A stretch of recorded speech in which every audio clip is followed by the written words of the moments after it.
We are looking in the situation of Lamu also. We hope that we can be more flexible on this issue in the near future. But we are also consulting closely with the other embassies in order to have a common policy on these subjects.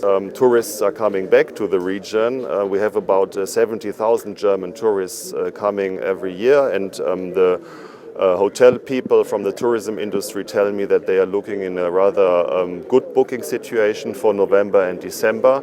And for the time being, we don't have any plans to modify our recommendations to German tourists. Kutoka hapa Mombasa, mpaka Malindi, Kilifi, mpaka Lamu.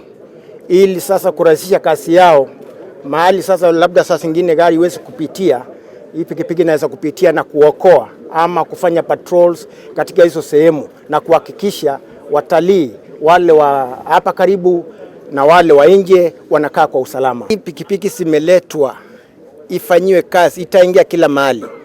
Kama ni beach, along the beaches itaingia, mahali gari usiingia. Kama ni kuingia katika mahali popote, askari ama usaidizi ya askari ndatikana, watahakikisha wamepitia pale na hizi pikipiki na kusaidia mahali wanaweza. Tumehakikisha kuna patrols za kutosha, askari wanatembea usiku na mchana kuhakikisha kuna usalama wa kutosha.